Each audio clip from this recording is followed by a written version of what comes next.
नमस्कार, खबर समय जगत में आपका स्वागत है। मैं हूं आपके साथ अंकिता और आइए अब खबरें देखते हैं विस्तार से।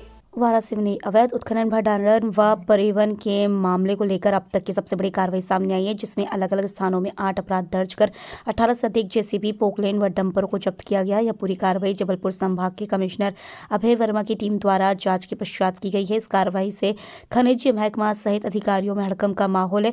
समझा जा रहा है कि इस प्रकरण के सामने आने के पश्चात अब इसकी गाज अधिकारी पर गिर सकती है। कमिश्नर की ओर से इस तरह के संकेत भी दिए गए हैं।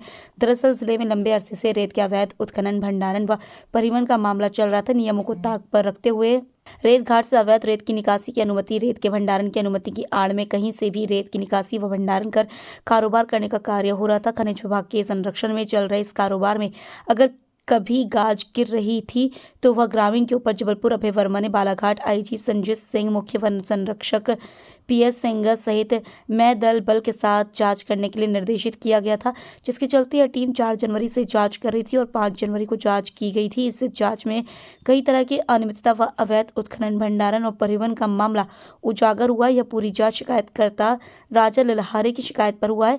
क्या कहा राजा लल्हारे, देखिए इस खबर में। पुलिस आई मेरे को मतलब दबाव मारी और मैंने बोला मैंने नहीं पकड़ा सर, चाबी सरपंच ने पकड़ा, सरपंच के पास जाओ।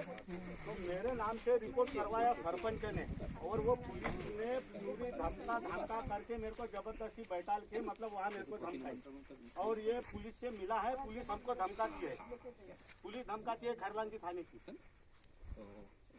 ये 12 एकड़ और गाँव में बदनाम किया है।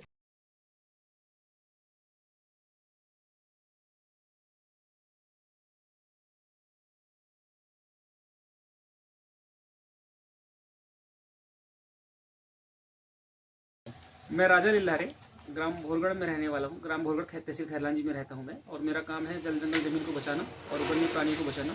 क्योंकि मेरा मानना है कि मैं जिस ज़मीन से अन्न खाता हूँ, जिस ज़मीन का जल पीता हूँ और जिन पेड़ पौधों से मैं ऑक्सीजन लेता हूँ और जिससे मैं जिंदा हूँ, और मैंने उसके लिए अगर अपने जीवन में कुछ नहीं कर पाया तो मेरा जीवन किसी काम का नहीं। इस उद्देश्य से मैं कार्य करता हूँ और वन्य प्राणियों को और वनों को और पर्यावरण को बचाने का मेरा काम है।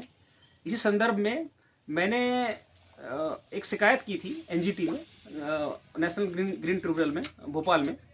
उस मेरी शिकायत के ऊपर सरकार ने एक समिति गठित की थी, जिसकी अध्यक्षता जबलपुर कमिश्नर अभय वर्मा जी कर रहे थे, और वो टीम गठित हुई थी। और 5 तारीख, अभी 5 जनवरी 2024 को वो लोग मेरा कथन लेखपत्र करने आने वाले थे।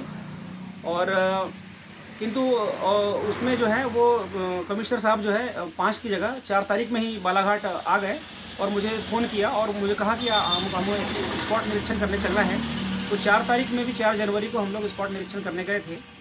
तो हमने पाया कि ग्राम डोंगरिया, तहसील खैरलांजी में अवैध एक घाट पाया गया, जो जहाँ से हजारों डंपर जो रेत वहाँ से चोरी की गई थी।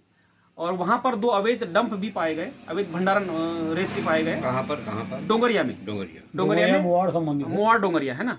और उसमें फिर 2 पोकलैंड मशीन भी वहाँ जब्ती किया गया, 2 भंडारण भी जब्त किया गया। और उस घाट में जो अवैध जो लूट हुई थी घाट की, उसकी भी कार्रवाई की गई। उसके बाद में चिचोली जो है ग्राम है, वहाँ पर गए, वहाँ पर भी एक अवैध भंडारण पाया गया। 6 डंपर पाए गए, 1 ट्रक पाया गया और 2 पोकलैंड मशीन पाई गई, 2 जेसीबी मशीन पाई गई वहाँ पर। और उस घाट में जब जाके देखा गया तो वहाँ पर उनको जो अनुमति है खनन करने की, वो लगभग 12 एकड़ की है, मगर उन्होंने वहाँ पर 500 एकड़ में खनन किया था, अवैध खनन किया था चिचोली में।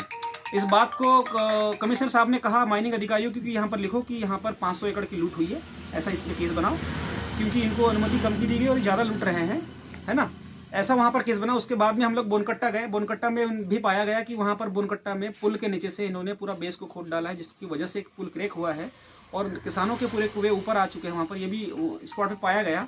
इसके बाद हमने आंजनगिरी गए। आंजनगिरी में पाया कि वहाँ पर अवैध घाट चल रहा था, आंजनगिरी में, जहाँ से इनकी जो टोकन ये जो काटते हैं राजस्व की चोरी करने के लिए, इनकी 50 से 60 वहाँ से टोकन भी जब्त किया गया वहाँ पर, और वहाँ अवैध घाट का वहाँ पर केस बनाया गया।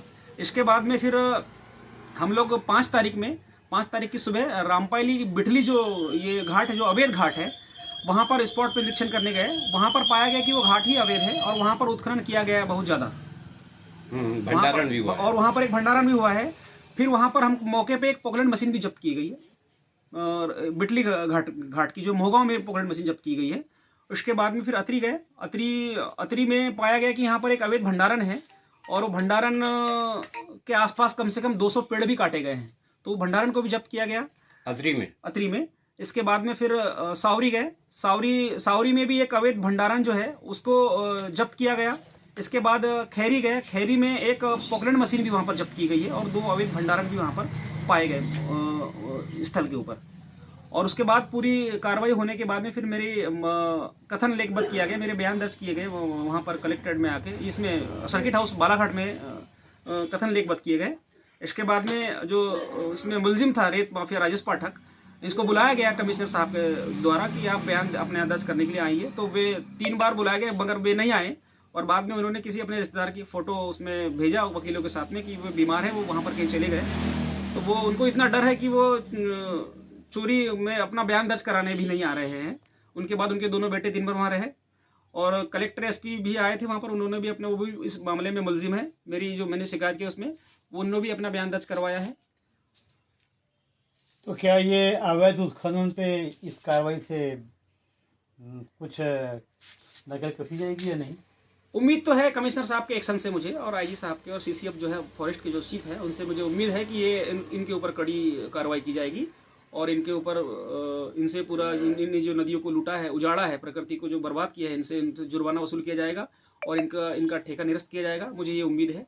अभी खैरलांजी क्षेत्र में कितनी एफआईआर इनके खिलाफ में? अभी लगभग यहाँ 7 से 8 एफआईआर अभी हुई है, 4 तारीख और 5 तारीख में खैरलांजी थाने में। कितने पोकलैंड और कितने डंपर जब्त किए गए? पोकलैंड पूरी 6 हैं, 2 जेसीबी मशीन है, और 6 डंपर है, और 1 ट्रक है, इनको जब्त किया गया। क्या ये बताइए जी जल जीवन और जंगल के संबंध में जो आपने संकल्प लिया हुआ है जी, इस संबंध में नए सीएम जी मोहन यादव से आप क्या जल जीवन और जंगल से जो आपने संकल्प लिया हुआ है बचाने के लिए जी, एक आपका अच्छा प्रयास है जी। इस संकल्प के संबंध में इसमें आप नए सीएम मोहन यादव से क्या उम्मीदें करते हैं? मैं मोहन यादव जी से ये उम्मीद करता हूँ कि मेरी जो लड़ाई है जंगल जमीन को बचाने की, जिससे हम लोग सब जिंदा है, मोहन यादव जी भी जिंदा है, हम भी जिंदा है, और आप सब जिंदे हैं, क्योंकि बिना जल के आदमी का जीवन नहीं चल सकता, ऑक्सीजन के जीवन नहीं चल सकता। तो मैं उनसे ये उम्मीद करूंगा कि वो पर्यावरण को बचाने के लिए एक नया कदम उठाए और उसके ऊपर कार्रवाई करे। वारासिवनी से खबर समित जगत के लिए समित देड़े की report. For latest news, subscribe to our channel and press the bell icon.